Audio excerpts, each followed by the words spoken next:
Hey fight fans, let's talk about some breaking news that's got the MMA world buzzing today. Dan Hooker has pulled out of his highly anticipated scrap versus Justin Gaethje. Yeah, I know it's a gut punch for everyone who was hyped to see these two lightweights throw down. Let's break it down: what happened, why it stings, and what's next.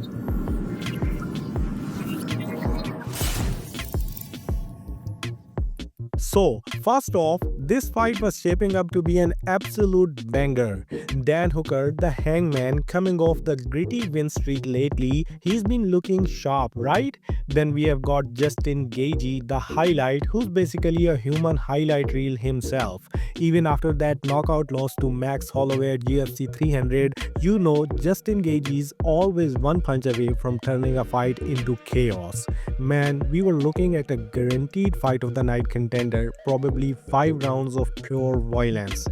But here's the deal: Hooker is out.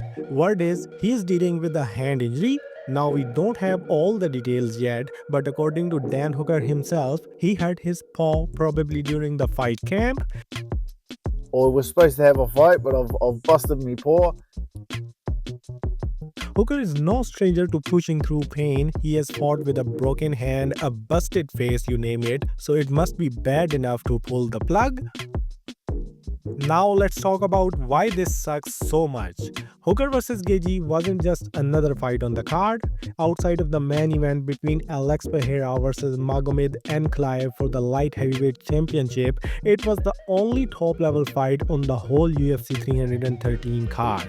For real fans, it was the real main event, as they know it was a clash of styles that promised fireworks.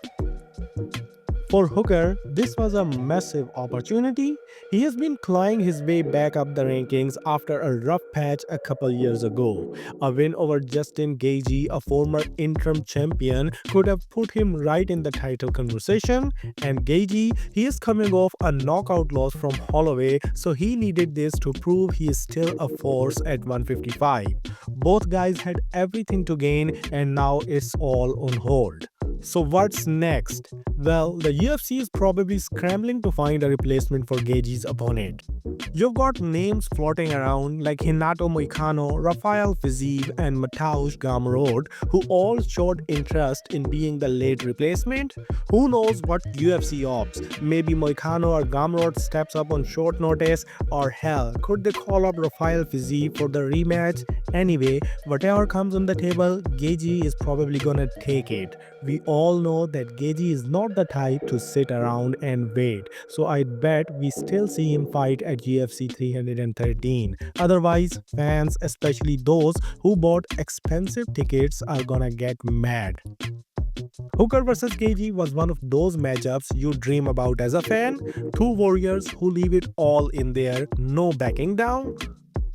As for Hooker's return, it depends on the condition of his injury. As it doesn't look very serious, he could return by the summer. This was his shot to shine, and now he is stuck watching from the sidelines. All we can hope now is that Hooker heals up quickly, Gaethje stays active, and we get this one rescheduled down the line. Because when it does happen, and I'm calling it now, it's gonna be worth the wait. What do you guys think? Who should step in for Gaethje? Drop your thoughts in the comment section and then do whatever you want.